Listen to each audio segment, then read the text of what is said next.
Un silence traverse la nuit. Pas un bruit, pas un souffle, mais dans ce silence, un cœur bat. Un cœur qui s'apprête à faire un choix lourd de sens pour l'humanité. Ce soir-là, quelque part dans le secret, un homme se lève. Pas un roi, pas un guerrier, mais un esprit éveillé. Il sait que ce qu'il va décider peut influencer le destin de beaucoup. Alors, Mahdi, prendras-tu cette décision? Mais avant d'aller plus loin, si vous découvrez cette chaîne pour la première fois, n'oubliez pas de vous abonner et d'activer la cloche pour recevoir encore plus de contenus inspirants. Et si vous le pouvez, partagez en commentaire depuis quel pays vous nous suivez, le poids du silence. Avant que le monde ne prononce son nom, avant que les hommes n'évoquent son chemin, le Mahdi traverse la nuit de la réflexion. Une nuit sans écho, sans témoin, sans gloire. Il marche entre deux mondes, celui des hommes et celui de Dieu, portant sur ses épaules le poids du non-dit. Le silence n'est pas seulement l'absence de mots, c'est une épreuve, un gouffre où l'âme apprend à se redresser. Dans ce silence, il ne se cache pas, il s'élève. Les hommes pensent que la grandeur naît dans le bruit, mais la vérité se forge dans le murmure. Chaque souffle, chaque regard, chaque doute devient une pierre posée sur le chemin de la sagesse. C'est dans la solitude que naît la certitude. Là où personne ne voit, Dieu façonne. Le Mahdi n'est pas encore le guide. Il est l'élève du destin, le témoin silencieux d'un dialogue invisible. Il écoute, non pas seulement les voix des hommes, mais celles du monde lui-même. Le vent lui parle dans la langue des anciens. La terre lui murmure les secrets des justes oubliés. Et dans la patience, il entend la promesse du renouveau. Chaque épreuve devient une parabole, chaque chute une ascension intérieure. Car le silence n'est pas un vide, il est un miroir. Il reflète les fragilités du cœur, mais aussi la lumière qui cherche à s'en échapper. Les nuits du Mahdi sont longues. Elles ne sont pas remplies de prières répétées, mais de silences habités. Entre les lignes de ses méditations, il apprend la patience, l'obéissance, le détachement. Les anges passent, mais ne disent rien. Ils observent l'homme qui deviendra plus qu'un homme. Et dans ce mutisme sacré, l'univers se retient de parler, comme si la création elle-même attendait son mot à lui. Chaque blessure, chaque perte, chaque déchirure intérieure devient une initiation. La douleur n'est pas une punition, mais une forge. Là, dans la nuit obscure de l'âme, le feu de Dieu brûle sans consumer. Il purifie. Le Mahdi ne fuit pas cette flamme. Il la respire. Il s'en nourrit. Car il sait au fond que c'est le seul chemin vers la lumière. Celui qui n'a pas connu l'abîme ne peut comprendre le poids du ciel. Le silence est aussi une lutte contre soi, contre l'ego, contre l'envie d'être compris. C'est la confrontation de l'invisible avec le visible, de la foi avec la peur. Et dans cette épreuve, il ne reste plus rien, ni nom, ni statut, ni confort. Seulement l'essence pure de l'être, offerte à la volonté divine. C'est là, dans ce dépouillement absolu, que l'homme s'efface et que le guide prend forme. Parfois il doute, parfois il tombe. Mais chaque fois qu'il s'effondre, une main invisible le relève. Non pas pour le consoler, mais pour le fortifier. Chaque larme devient une graine de sagesse, chaque silence un pacte avec le destin. Car Dieu ne parle pas au cœur bruyant. Il choisit les silencieux, ceux qui savent écouter entre les battements du monde. Alors le Mahdi comprend. Le silence est son initiation, son secret et son bouclier. Avant de parler aux hommes, il doit apprendre à entendre Dieu. Avant de guider les âmes, il doit traverser les siennes.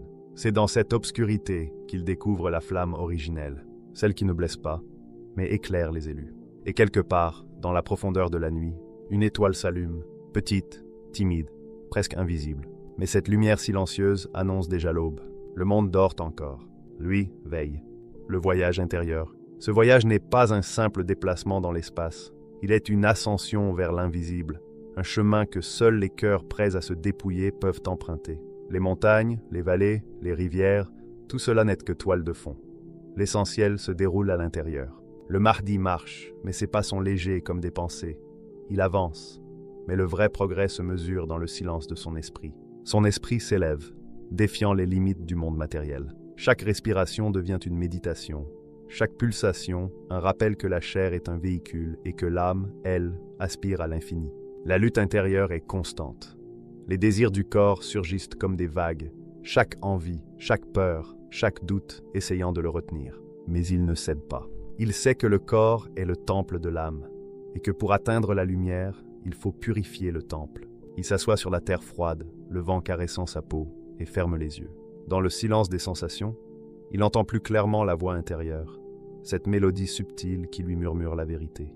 Il abandonne les distractions du monde extérieur, le confort, les plaisirs faciles, les attaches superficielles. Chaque objet, chaque pensée superflue, chaque lien fragile devient un poids qu'il dépose derrière lui.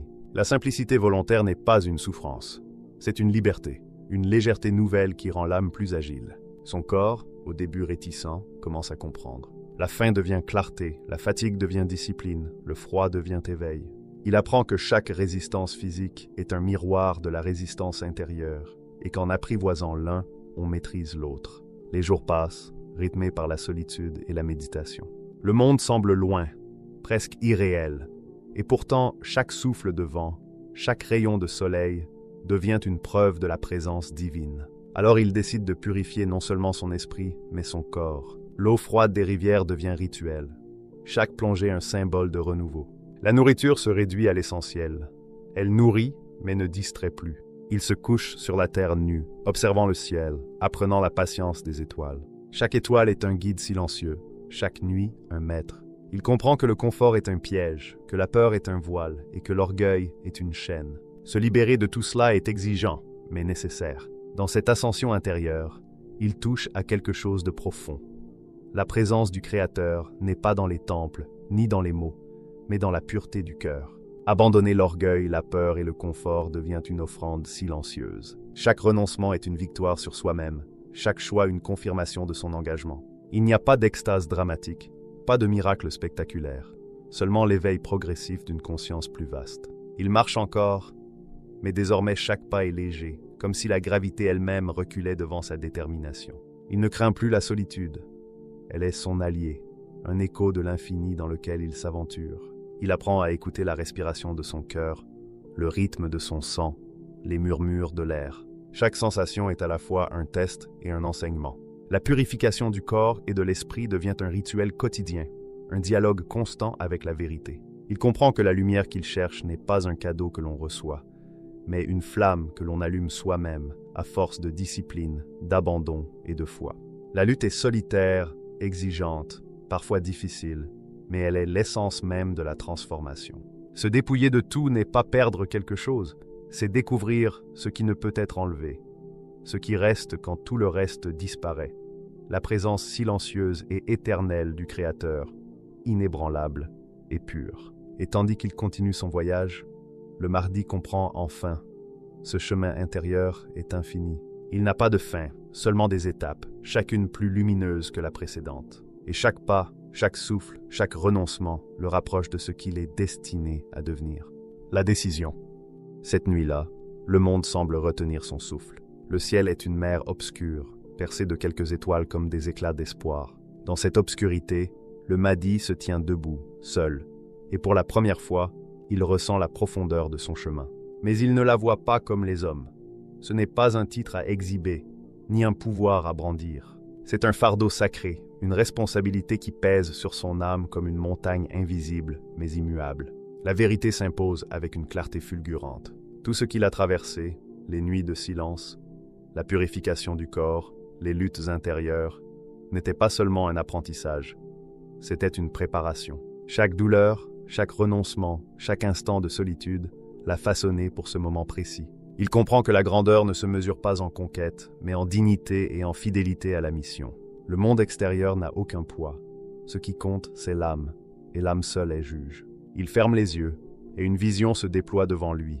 Des cœurs en attente de guidance, des âmes aspirant à lumière et justice, des êtres qui attendent une inspiration qu'il doit incarner. Il ne cherche ni pouvoir ni gloire. Il ne désire ni reconnaissance ni louange. Tout ce qu'il attend n'est qu'une nouvelle épreuve, et il l'accepte. Car accepter cette responsabilité, c'est accepter de devenir instrument du divin, de plier sa volonté personnelle à celle qui le dépasse. Alors il se redresse, ferme les poings, et commence à discipliner son corps. Chaque geste devient volontaire, chaque mouvement calculé, chaque souffle conscient.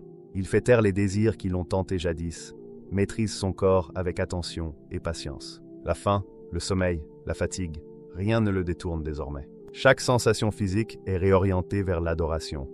Chaque souffle devient offrande. Chaque battement de cœur, une prière silencieuse. Il comprend que la vraie force ne réside pas dans l'agitation, dans l'action superficielle, mais dans la discipline et la maîtrise intérieure. Le corps est devenu un temple vivant, et l'esprit, le gardien vigilant de ce sanctuaire. Aucun geste n'est laissé au hasard. Aucun mot n'échappe sans conscience. Chaque respiration est maîtrisée, chaque regard pesé.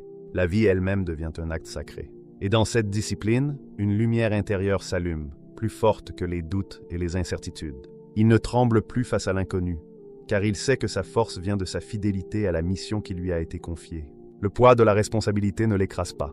Il le transforme, le purifie, le rend ferme et confiant. Il est à la fois humble et fort, silencieux et intense, solitaire et connecté à chaque fibre de l'univers. Dans cette nuit, il prend une décision qui changera tout. Il ne reculera jamais devant ce que Dieu lui demande. Il ne courbera jamais l'échine devant la peur ou la tentation. Il ne cherchera jamais le réconfort dans les illusions du monde. Chaque action, chaque pensée, chaque souffle sera dédié à la mission. Et dans cette résolution, il découvre la liberté ultime, la liberté d'être entièrement fidèle à sa destinée. La nuit s'étire, mais pour lui, le temps s'efface. Il n'y a ni passé ni futur. Seulement l'instant sacré où la décision devient vie, où l'âme prend le contrôle du corps et de l'esprit.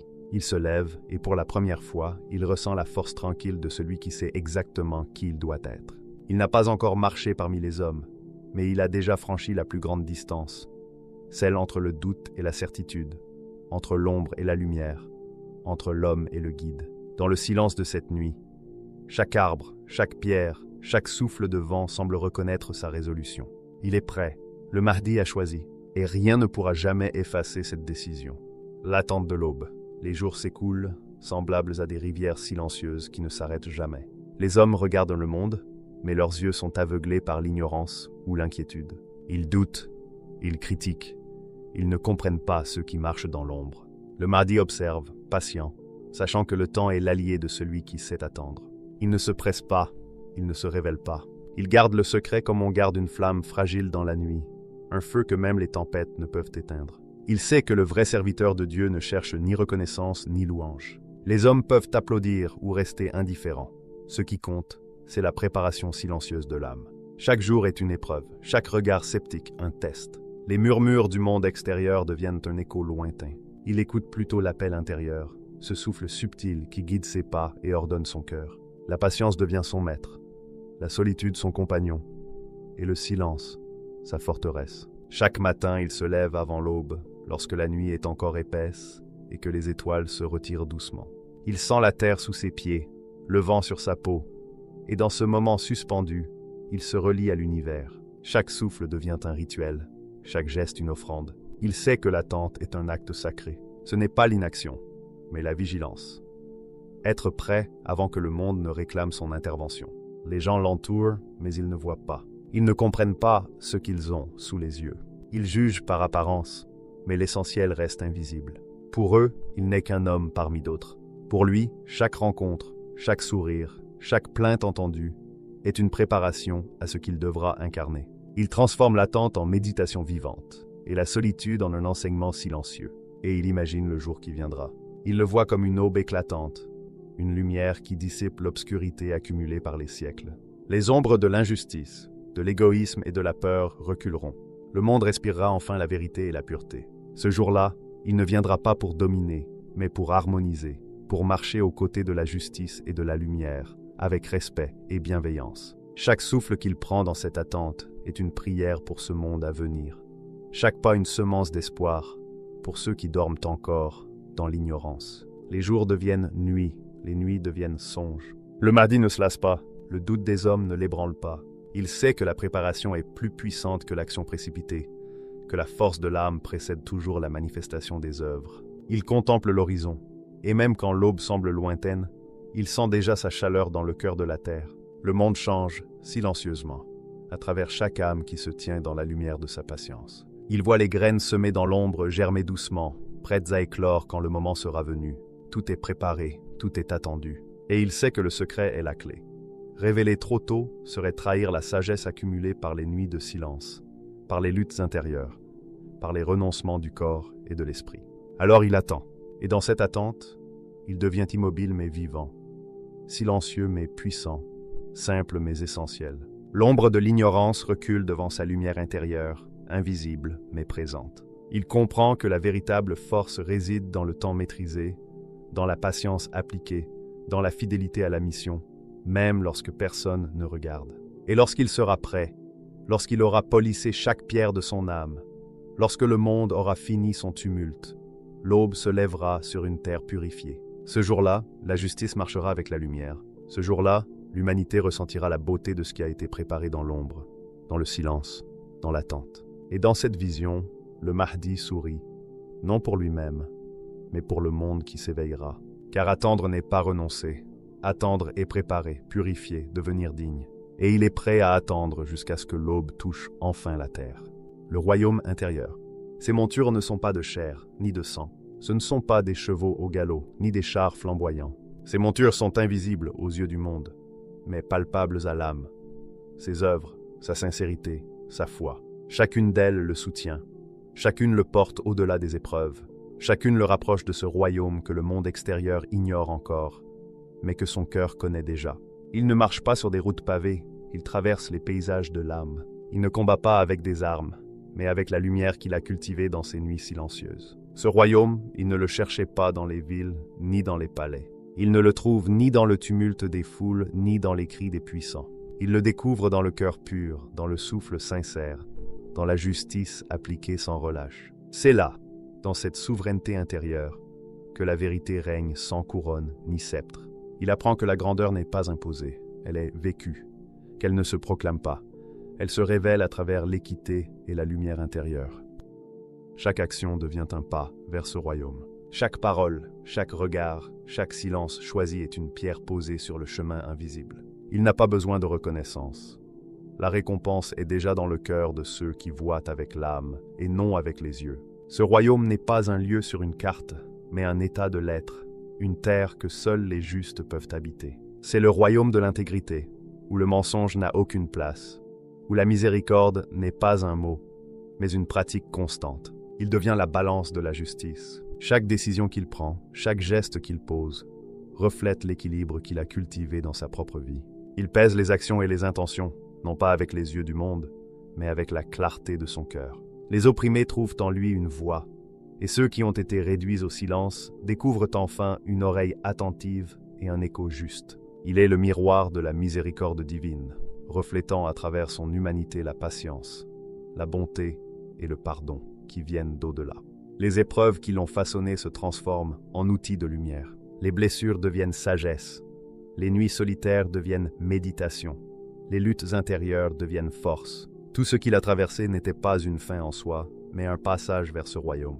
Et dans ce passage, il comprend que la souveraineté véritable n'est pas imposée par la force ou la peur, mais reconnue par ceux qui sentent la vérité derrière chaque geste, chaque souffle, chaque choix. Ces montures invisibles le portent plus haut que le monde visible. Il traverse des vallées où la justice est rare et où la lumière peine à pénétrer. Il franchit des déserts de doute et d'incertitude, mais ses œuvres persistent, comme des oasis pour ceux qui cherchent. Sa foi est le vent qui souffle derrière lui.